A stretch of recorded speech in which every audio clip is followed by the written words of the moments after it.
ఎప్పుడైతే శనిదేవుడు హనుమంతుడిలోకి ప్రవేశించడానికి వస్తారో అప్పుడు హనుమంతుడు తన లీలతో శనిదేవుడు బయటికి వెళ్లడం కోసం అతన్ని నిస్సహాయుణ్ణి చేస్తాడు.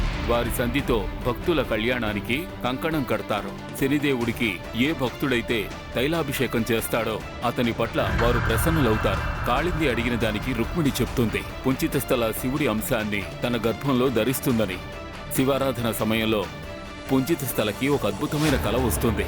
రండి, ఇప్పుడు నేను వినిపిస్తాను మహాబలి హనుమంతుని యొక్క అలౌకిక గాథ. అదేం కలనాథా? అంటే ఆ శిశుడు హనుమంతుడా? కాని మురళీ మనోహర, స్వర్గలోకపు అప్సర వానరుడికెలా జన్మనిస్తుంది? ఆమె పేరైతే పుంజితాస్థల కదా స్వామి. కానీ హనుమంతుడి తల్లినైతే అంజనాదేవి అని అంటారుగా. పుంజిత స్థల స్వప్నంలో తన భవిష్యత్తుని చూస్తుంది. ఆమె పవనపుత్రుడు హనుమంతుడికి తల్లిగా మారడానికి అంజనా నామక వానర రూపంలో జన్మించాల్సి ఉంటుంది, ఒక శాపం కారణంగా. కానీ పుంజికాస్థలైతే పరమేశ్వరుడికి భక్తురాలు కదా, ఆమె శాపానికి ఎలా గురవుతుంది? ఇంతకీ ఆమెకు ఆ శాపాన్ని ఎవరిచ్చారు? అసలెందుకు? ఈ జగతినందున సౌభాగ్యం లేదా దౌర్భాగ్యం, శాపం లేదా వరం ఏది అకారణంగా జరగదు. పుంజిత స్థలకు ఓ గొప్ప బాధ్యత అప్పగించడం జరిగింది. దానికోసం ఆమె శాపపు సరిహద్దుల్లో అడుగుపెట్టాల్సి వచ్చింది. పుంజిత స్థలకి పరమేశ్వరుని పట్ల ఎంతటి భక్తి శ్రద్ధలు ఉన్నాయో అలాగే దేవగురువు బృహస్పతిపై కూడా ఉంది. సర్వదా వారి సేవా సత్కారాల్లో నిమగ్నమై ఉంటుంది. ఒక మారు గురువుల్ని ప్రసన్నం చేసుకొనుటకు ఆమె ఒక రుద్రాక్షమాలను రూపొందించింది. గురుదేవా, ఈ బహుమానాన్ని స్వీకరించండి. ఇదేమి అనుపమమాల పుంజిక స్థల? పుత్రవతీ భవ.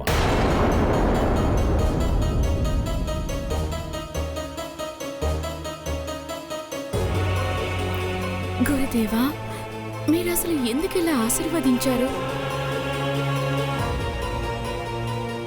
నాకే ఆశ్చర్యంగా ఉంది పుత్రి. నా నోటి నుండి అటువంటి మాట ఎందుకు వచ్చిందో తెలియదు. ఖచ్చితంగా ఇది ఆ అమ్మవారి దయవల్లే జరిగింది. కానీ గురుదేవా, నేనొక అప్సరసను.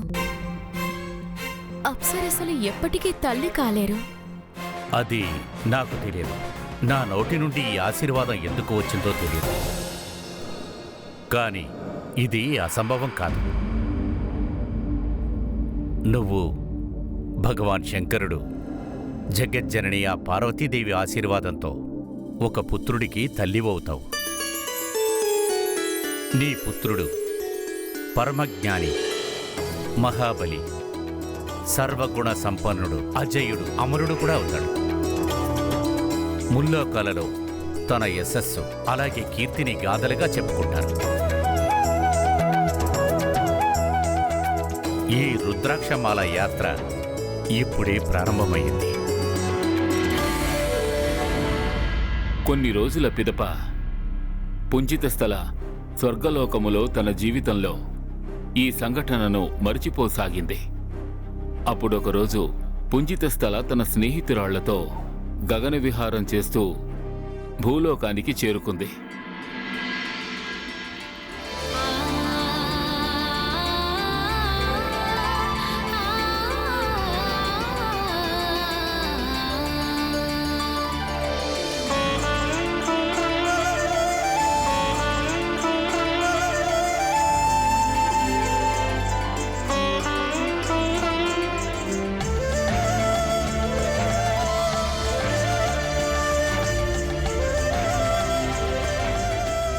ప్రపంచమంతా స్వర్గంలోని ఐశ్వర్యాన్ని ఇంకా విలాసాన్ని చూస్తుంది.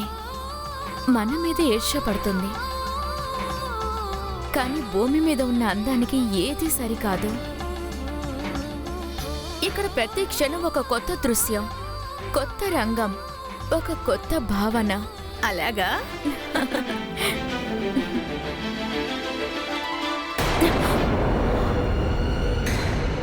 అరే,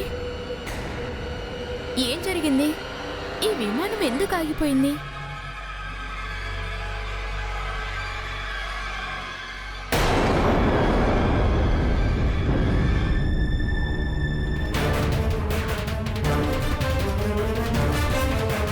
ఓ విమానమా, ముందుకు సాగలేకపోతే మమ్మల్ని కిందకు తీసుకువెళ్ళు.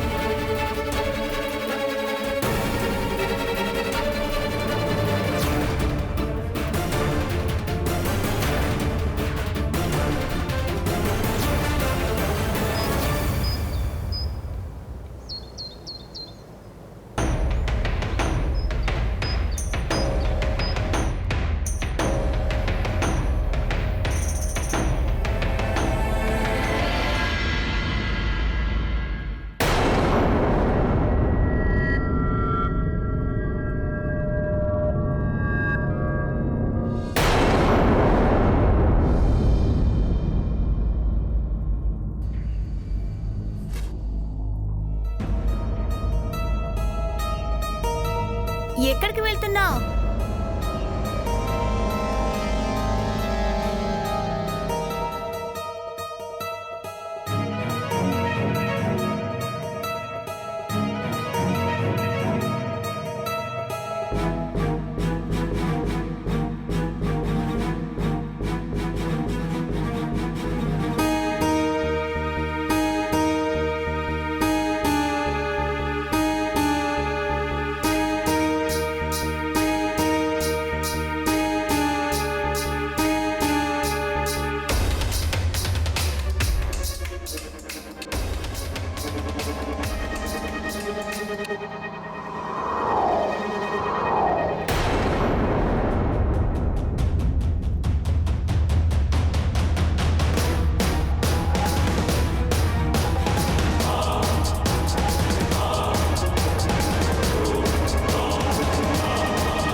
మునివర్య, నన్ను క్షమించండి. నేను వానర ఆకృతిని చూసి, మునివర్య, నేను మీ తపస్సుకి భంగం కలిగించాను. లోపల మీరున్నారన్న సంగతి నాకు తెలీదు. మట్టి పుట్ట లోపల నాకు వానర ఆకృతి కనిపించింది. వానరమ్మా, వానరం బయట కాదు, నీ లోపల ఉంది. వానరం లాంటి చంచలత్వం నీలోనే ఉంది. వెళ్ళు, నువ్వు కూడా వానరంగా మారిపోతావు.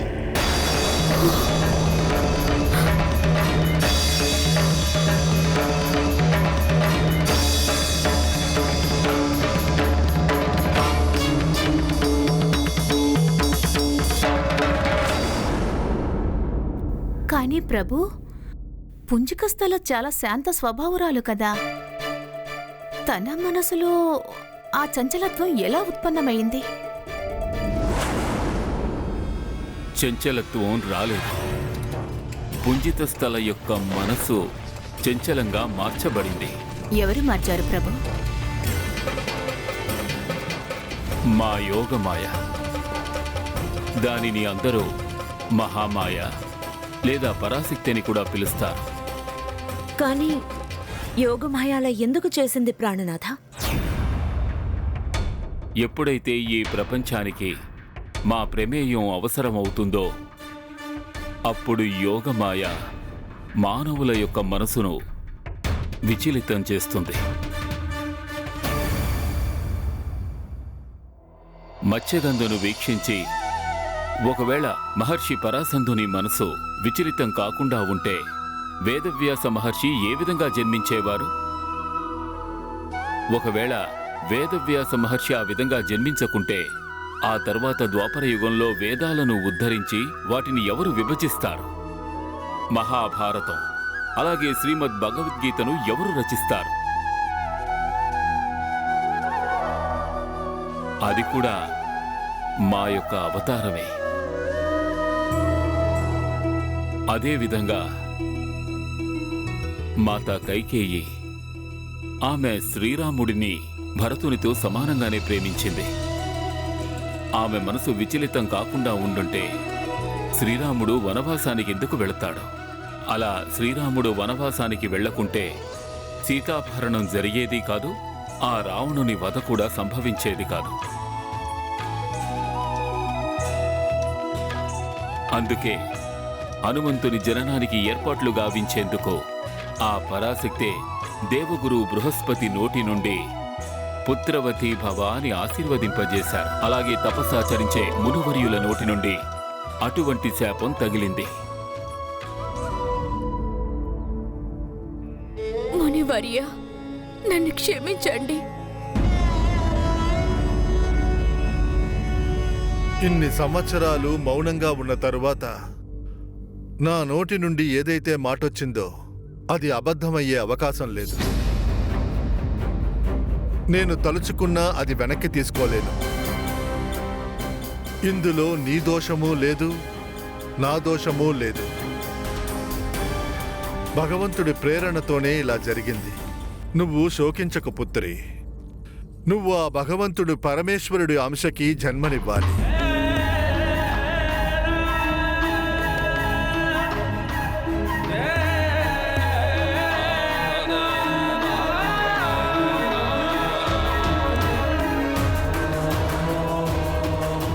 దానికి కొంతకాలం తరువాత నీకు నీ అప్సర రూపం మళ్ళీ ప్రాప్తిస్తుంది దేవి.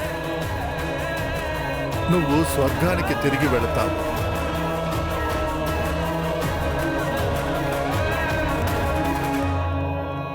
సరైనదే కదా. పుంజిక స్థల లాంటి శివభక్తి, గురుభక్తి, ఇంకా నృత్య సంగీత విశారది హనుమంతుడి జనని కావలసిందే. ఆ అందువల్లనే పుంజిత స్థలకి ఉన్న ఈ గుణాలన్నీ కూడా హనుమంతునికి కూడా లభించాయి. అంటే హనుమంతుడికి సంగీతంలో సిద్ధి ఉందా? హనుమంతుడు పాడడం మొదలు పెడితే అప్పుడు తను తన సర్వస్వాన్ని మరిచిపోతాడు. హనుమంతుడు పాడుతున్న వేళ తను హనుమంతునిగానే ఉండడు, స్వయంగా గీతం అయిపోతాడు.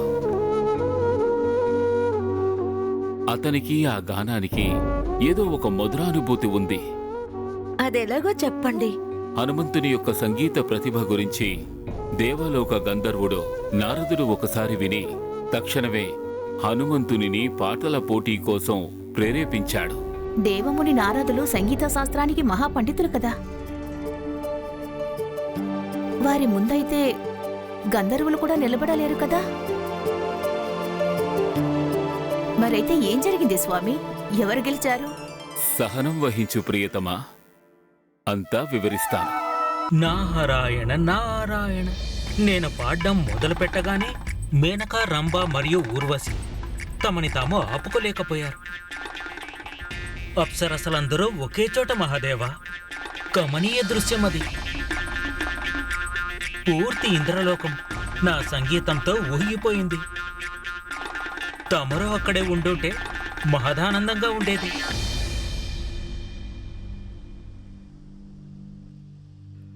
ఆ భోగ విలాసాల ప్రపంచంలో నాలాంటి బైరాగికి ఏం పని నారదా? అదృష్టవశాత్తు మీరిక్కడికొచ్చారు. ఇవాళ కైలాసాన్ని మీ స్వరంతో నింపితే ఎలా ఉంటుంది? మీకు తెలియంది కాదు మహాదేవా. నేను ప్రతిక్షణం శివనామస్మరణలోనే ఉంటాను. కానీ స్వర్గలోకం వంటి దివ్యానుభూతి కూడా ఉండాలి కదా, అప్పుడు ఆనందంగా ఉంటుంది. అదే నిజమైతే రామదూత హనుమని పిలిపిస్తాను. మీలాగే వారు కూడా భగవంతునికి అనన్య భక్తులు. అలాగే ఎంత ఉత్తమమైన సంగీతకారుడు. హనుమాన్ సంగీతకారుడా? అతను ఏదో కాస్త చిన్న చిన్న పాటలు పాడుకుంటాడు. అంతకు మించి గొప్పగా లేదు ఏమీ నారదా, బజరంగ బలి చాలా గొప్ప విద్వాంసుడు. తను పాడినప్పుడు ఎవరైనా సరే ప్రభావితులు కావాల్సిందే. మీరు వారిని గొప్ప గాయకుడనుకుంటున్నారా? నాతో పాటి వారు పాడగలుగుతారా? అయితే ఆయన్నే పిలిపించండి. ఈరోజు కైలాసంలో నాకు వారికి మధ్య పోటీ జరుగుతుంది. తప్పకుండా దేవర్షి.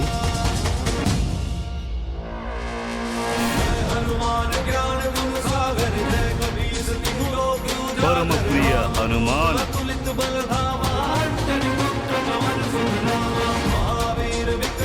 జై శ్రీరామ.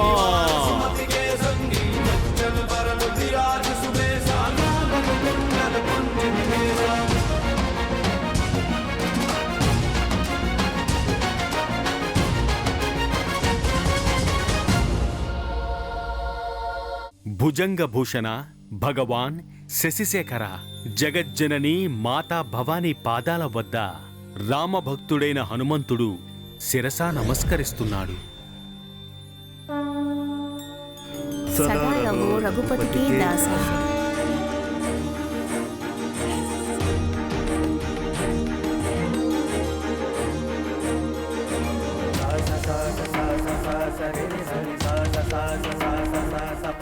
ప్రణామాలు మునివర్య.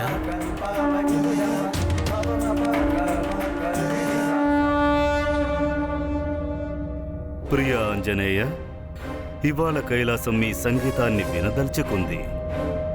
మీ గీతాలను ఆస్వాదించదలచింది. చూడండి, సంగీత శిరోమణి నారదుల వారు కూడా ఉన్నారు. వారు కూడా మీతో పాటు స్వరం కలపాలనుకుంటున్నారు. నారదుల వారి మహాసంగీతం ఎక్కడా? నటరాజ భగవాన్, వారి ముందు నేనెంత? సంగీతం పేరు మీద కొన్ని ఏవో చిన్న చిన్న పాటలు పాడుకుంటూ ఉంటాను అంతే. నేను సంగీతం అనే పేరుతో కేవలం నా ప్రభు శ్రీరామచంద్రుని పాటలు పాడుకుంటూ ఉంటాను. ఆ పాటలను మేము వినాలనుకుంటున్నాము హనుమ. పాడండి భక్త శిరోమణి.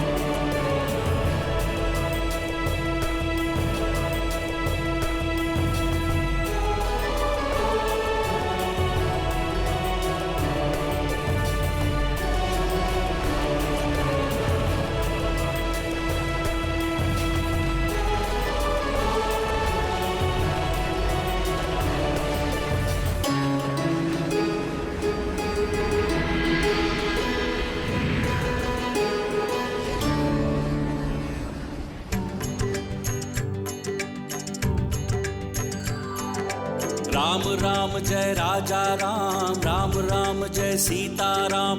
दशरथ नंदन राजा राम, असुर निकंदन सीताराम।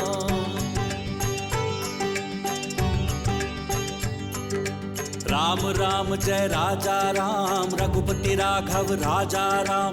राम राम जय राजा राम, राम राम जय सीताराम।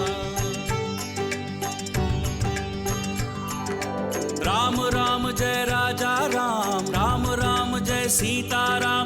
दशरथ नंदन राजा राम, असुर निकंदन सीताराम।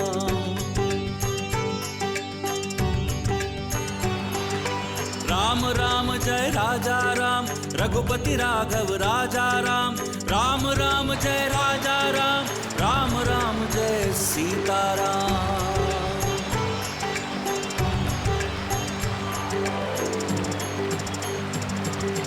राम राम जय राजा राम, राम राम जय सीताराम।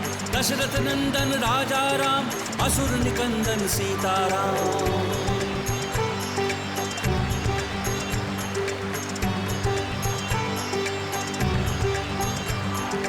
राम राम जय राजा राम, रघुपति राघव राजा राम। राम राम जय राजा राम, राम राम जय सीताराम। जय जय श्री